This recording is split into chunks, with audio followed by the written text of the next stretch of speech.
कि आप लोगों की सरकार आ रही है, 2-4 सीटें ऊपर नीचे हो सकती हैं, हो जाएं। यही चल रहा है ना दिल्ली में आजकल कि 2-4 सीटें ऊपर नीचे हो जाए, लेकिन सरकार तो पर कहता है। लेकिन मान लो केजरीवाल जी, अगर आप हार गए तो आपका क्या होगा? मैंने कहा दोस्त, मेरे को इस बात की चिंता नहीं है कि मैं हार गया तो मेरा क्या होगा। मेरे को चिंता इस बात की, अगर मैं हार गया तो दिल्ली के सरकारी स्कूलों में पढ़ने वाले 18 लाख बच्चों का क्या होगा। दिल्ली के जैसे स्कूल पूरे देश में कहीं नहीं है। बड़ी मुश्किल से 10 साल के अंदर इतना अच्छा शिक्षा का इंतजाम किया है।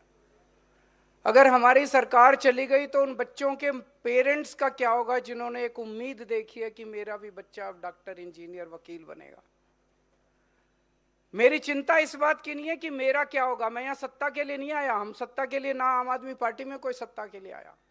हमारी चिंता इस बात की है कि दिल्ली में आज जब कोई किसी गरीब के घर में कोई बीमार होता है, उसे तकलीफ तो होती है बीमार घर में कोई हो, लेकिन उसे पैसे की चिंता नहीं करनी, क्योंकि उसे सरकारी अस्पताल और मोहल्ला क्लिनिक में इलाज मिलता है। उन सब लोगों का क्या होगा जिनके घर में कोई इलाज, कोई बीमार होगा? उन सब लोगों का क्या होगा? दिल्ली में पहले 8 से 10 घंटे के पावर कट लगते थे बिजली के। अगर हमारी सरकार चली गई तो दिल्ली के अंदर फिर से 8-8, 10-10 घंटे के पावर कट लगने चालू हो जाएंगे। हमारे देश की राजधानी का क्या होगा? 2 करोड़ लोगों का क्या होगा? आज आम आदमी पार्टी ने पूरे देश के अंदर एक उम्मीद पैदा की है। पहले उम्मीद खत्म हो गई थी लोगों को कि सरकार कुछ करेगी, बस एक बार इससे नाराज होते थे उसको वोट दे देते थे, उससे नाराज होते थे। उस उम्मीद का क्या होगा जो आम आदमी पार्टी ने पूरे देश के अंदर जगाई है? केजरीवाल जीते हारे ये छोटी बात है। केजरीवाल यहाँ पे सत्ता के लिए नहीं आया, सीएम बनने नहीं आया। 2 बार सीएम की कुर्सी पे लात मारी है बिना किसी दबाव के अंदर।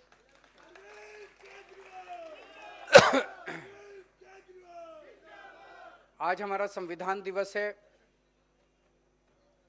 इस मौके पे मैं आप सब लोगों को, आम आदमी पार्टी के लोगों को एक अच्छी बधाई देना चाहता हूं कि एमसीडी में हमारी सरकार बने अभी 2 ही साल हुए हैं। 2 साल के अंदर हमने 2 बड़े काम कर दिए। एक, पहले हमारी सरकार बनने के पहले 12 महीने सफाई कर्मचारी केवल अपनी तनख्वाह लेने के लिए हड़ताल पे रहते थे। 12 महीने हड़ताल पे रहते थे, तनख्वाह नहीं मिलती थी। जब से हमारी सरकार बनी है, एक दिन भी कोई सफाई कर्मचारी को हड़ताल पे जाने की जरूरत नहीं पड़ी। हर महीने के पहले हफ्ते में सबकी तनख्वाह उनके अकाउंट में चली जाती है, और दिवाली के टाइम तो दिवाली से पहले अगले महीने की तनख्वाह और बोनस उनके अकाउंट में चला गया था। दूसरा, 8,500 से ज्यादा सफाई कर्मचारियों को हमने पक्का कर दिया। सफाई कर्मचारी हमारे समाज के एक तरह से गरीब तबके से आते हैं।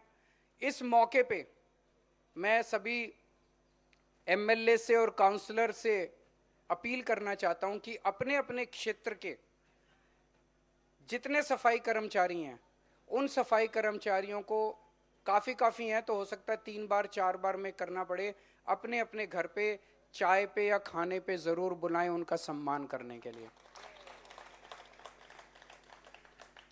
ये बड़े बड़े नेता गरीबों के घर तो जाते हैं खाना खाने, अपने घर कोई नहीं बुलाता। आप अपने घर बुलाइए, उनका सम्मान कीजिए, उनके साथ बैठ के थोड़ा टाइम बिताइए। तो जितने कल मेरे इलाके में जितने सफाई कर्मचारी रहते हैं, कल मैं उनको अपने घर पे बुला रहा हूँ चाय के ऊपर। और परसों से सभी एमएलएज अपने अपने घर पे 100-100, 50-50 के जो उसमें ग्रुप में सभी कर्मचारियों को 3-4 बार करके उनको बुलाएं, उनके साथ थोड़ा समय बिताएं, उनके बारे में जानने की कोशिश करें, उनकी समस्याओं को जानने की कोशिश करें। और काम तो चलता रहता है, थोड़े क्षण हंसी खेल के उन लोगों के साथ भी बिताएं, उनका सम्मान करें। आज आप सब लोग आए, बहुत बहुत शुक्रिया। और फिर से एक बार सभी देशवासियों को आम आदमी पार्टी के स्थापना दिवस की और संविधान दिवस की बहुत बहुत शुभकामनाएं। बहुत बहुत धन्यवाद सर।